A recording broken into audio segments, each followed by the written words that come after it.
Hello everyone.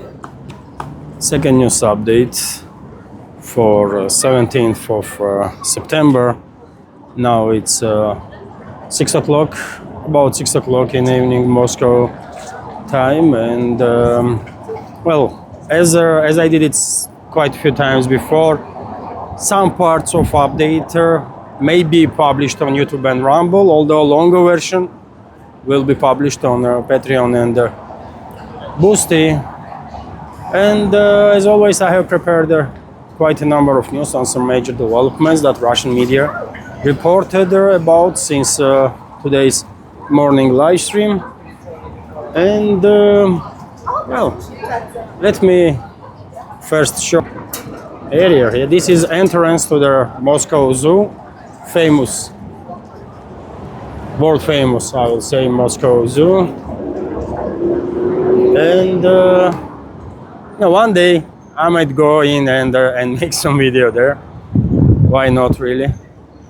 But anyways, let's walk for a little while around these narrow streets here, while I will share this news.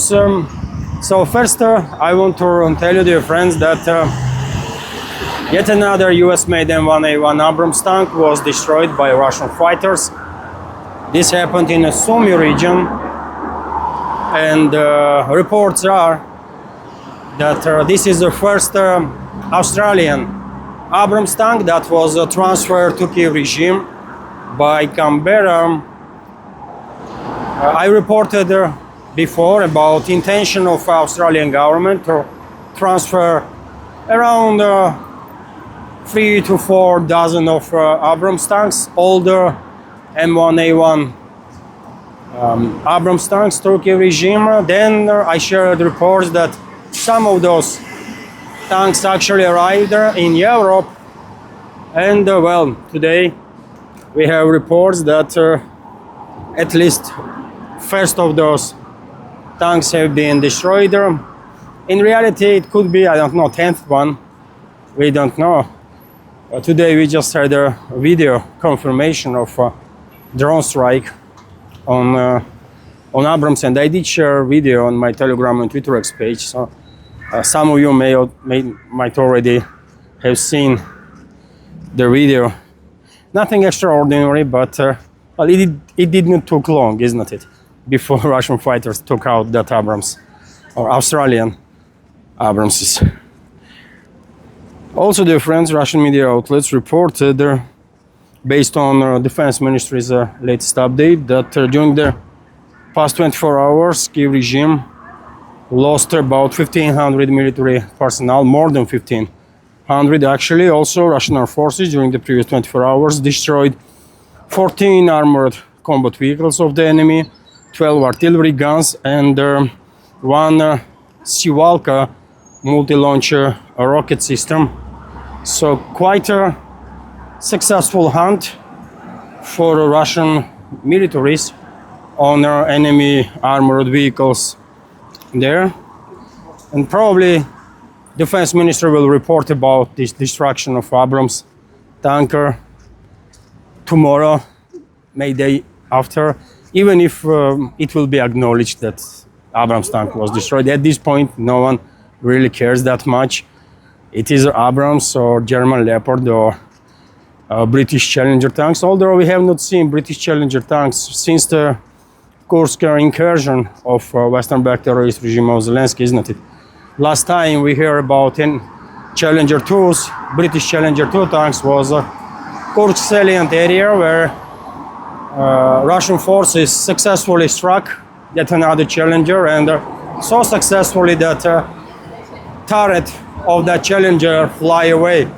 You know, Western propaganda loves to talk about Soviet or Russian designed tanks that were through carousel system of tanks with auto loading. You know, if heat comes to that carousel, then quite often entire munition detonates, and that causes turret to be blown out of the tank, and something similar had happened to that Challenger in the Kursk salient. Turret was separately and rest separately. Anyways, let's continue with some more news. And the Geopolitics channel on Telegram reported, based on Ukrainian resident UA, that allegedly second most powerful person on the Kyiv-controlled territory, Yermak, head of Zelensky's office, allegedly held a meeting with the commander of the chief of Kyiv regime's forces and demanded that that is general staff with Syrsky basically, and demanded that Kupyansk be held at any cost. Syrsky is urgently redeploying units to the city to stabilize the front and prevent the enemy, according to resident UA.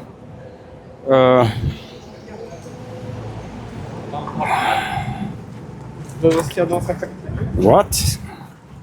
Units to city to stabilize the front and prevent the Russian forces from cutting Kupyansk's supply routes. Right now it is allegedly, according to this resident UA's report, right now it is important for Ukraine to hold lines in order to convince the partners of the front's stability and secure new military aid for armed forces of this terrorist regime. So, resident UA, I don't know, can we trust this Kyiv regime's propaganda outlet or not? Most likely not, by the way. We cannot trust anything that comes out of Kyiv-controlled territory, but nevertheless, something that may be worth to pay attention to, not to believe, but to pay attention to.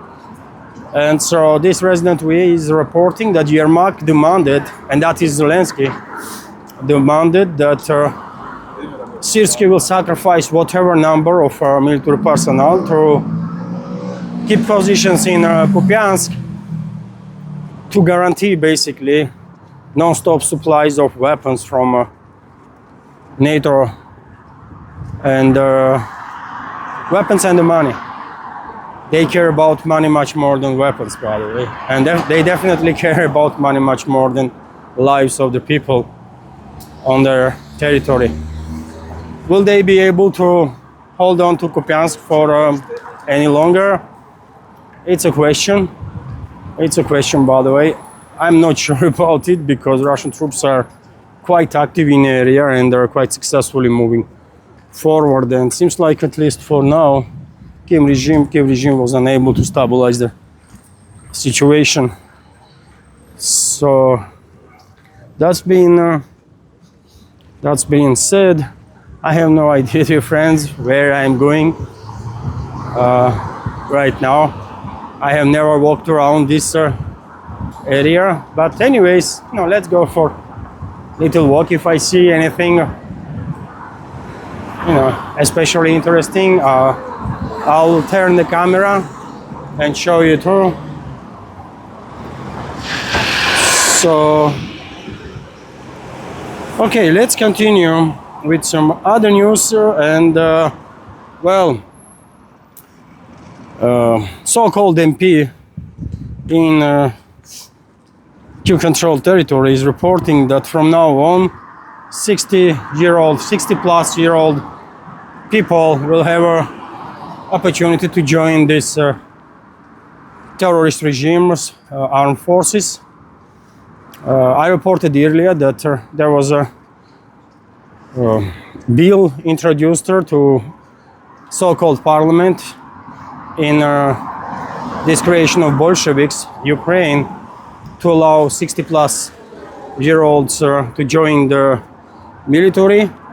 And I guess all the legal basement was sort of finalized, and this MP in Ukraine reported that from today, everyone who wants to join, all the pensioners basically who want to join armed forces of Kyiv regime will have such a opportunity.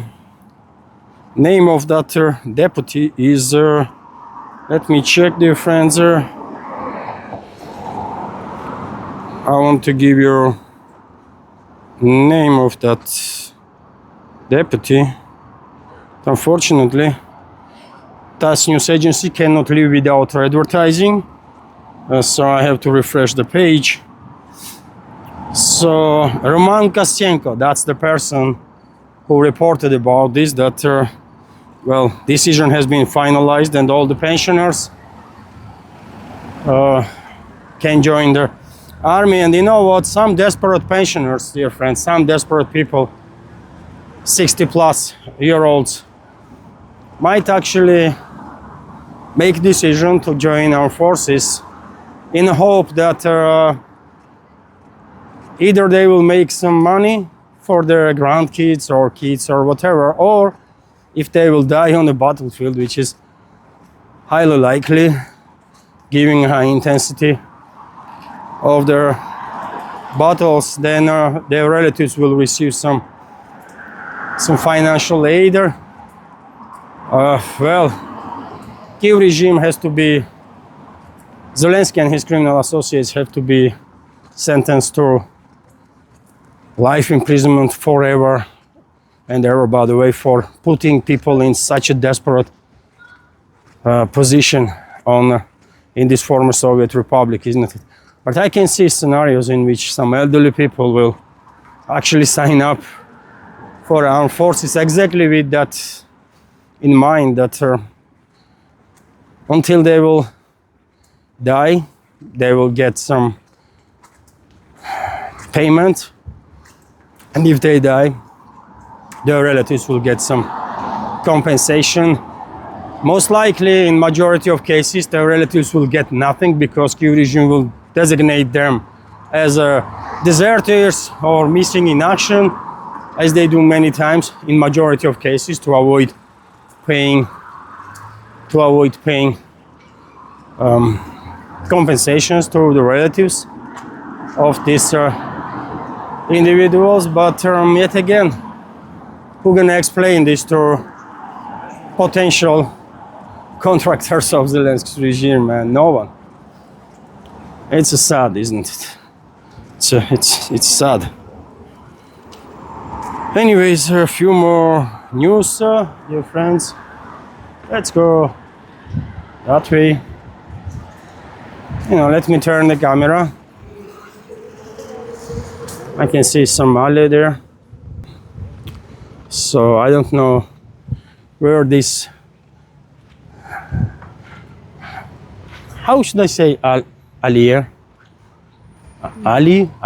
or you see, dear friends, what I mean.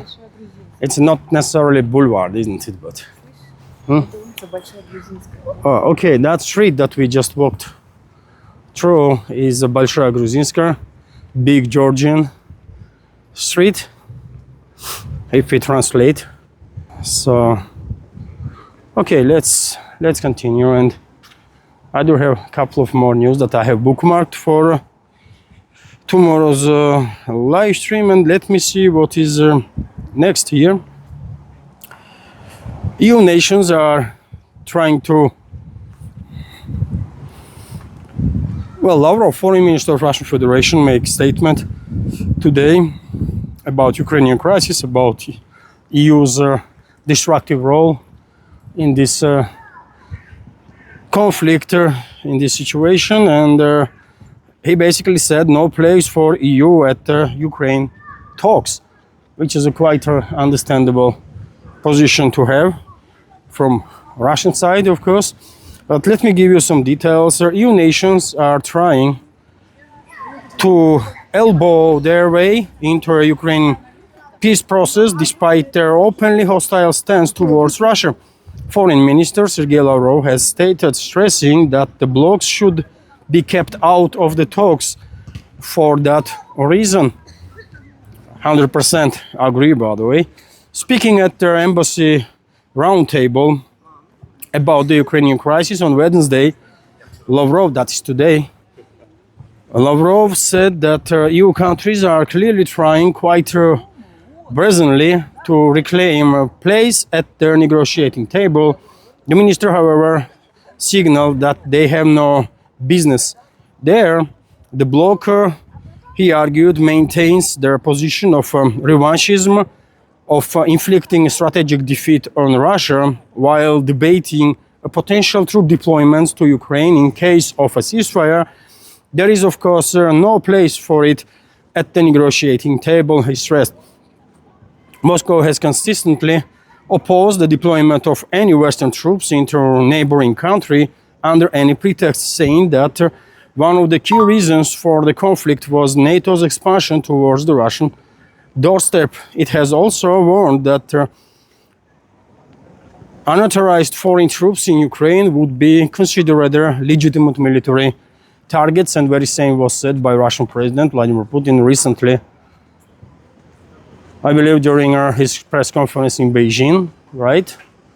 And if I remember correctly, afterwards, a couple of more statements were made on this matter by other officials, and now Sergei Lavrov is reiterating basically points that is already well known, isn't it? But nevertheless, time to time, Russian officials just have to repeat same statements to make sure that everyone understands that Moscow's position is not changing on principal issues. Lavrov also noted that both the EU and Kiev are seeking to convince US President Donald Trump to abandon his push to settle the conflict and relapse into standoff with Russia.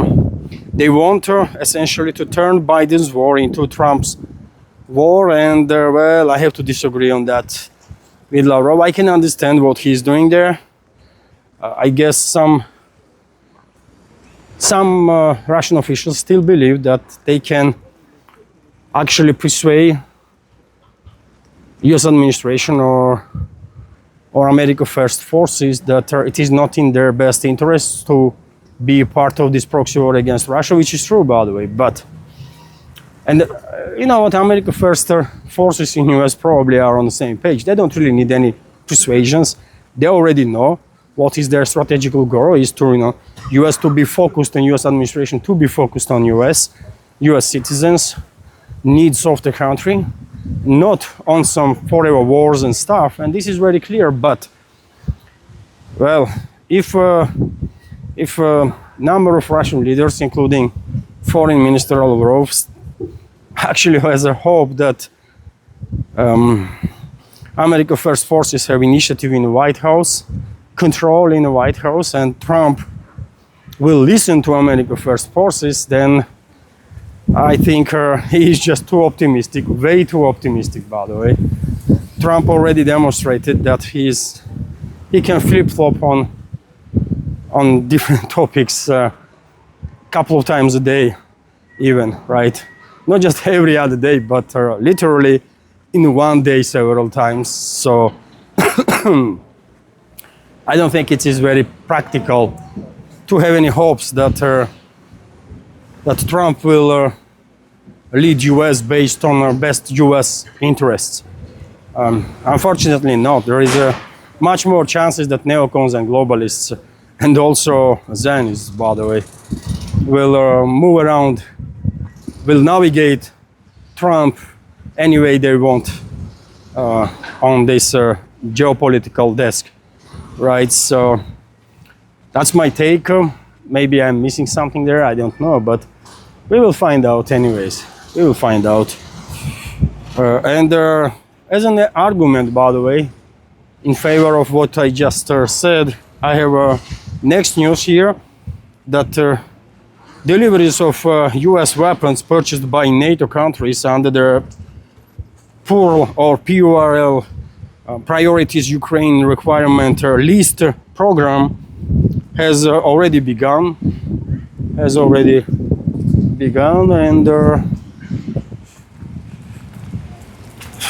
And well, I reported this morning during the live stream that there was a approval from the Washington for a new military aid package for this Western-backed terrorist regime of Zelensky for $500 million. And now we are receiving reports that this military package is already on its way.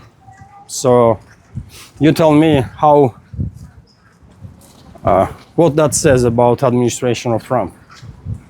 That they are so peaceful, isn't it? They are so about the escalation that they are sending another military aid package worth freaking $500 million to those terrorists. So that is so about peace, isn't it? And the escalation.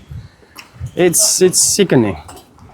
But anyways, let's continue with some other news. And while all this stuff is happening,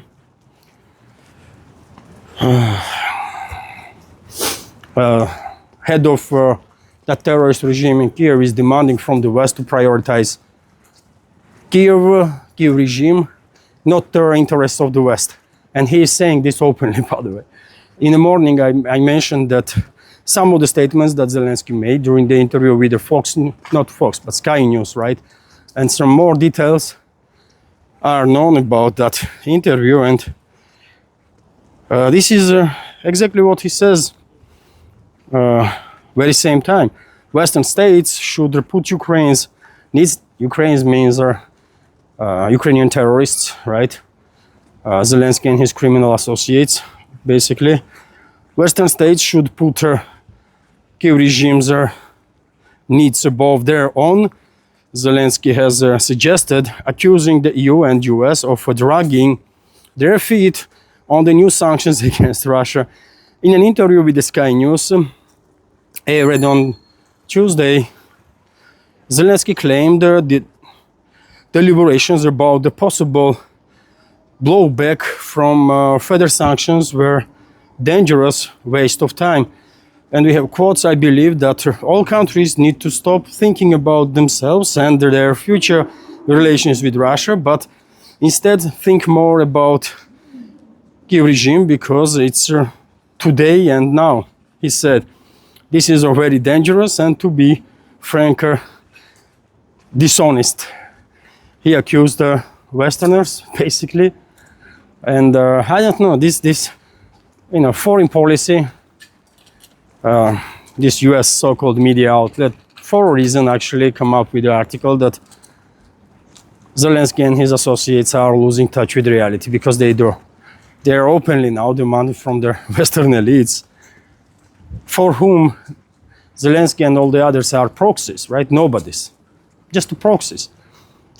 But they are so delusional in Kiev that they are demanding from their masters to forget about themselves, forget about their interests, forget about Western world, and they're completely focused on needs of this regime. I mean, how out of touch with reality are they really? That they are saying this stuff openly in an interview. I don't know, but this is crazy. This is crazy. Also, it is interesting that New York Times come up with an article on topic of no-fly zone that Polish leadership of some Baltic states were pushing again in last couple of days, and according to this so-called media, no-fly zone over Ukraine would expose NATO's impotence in air defense. New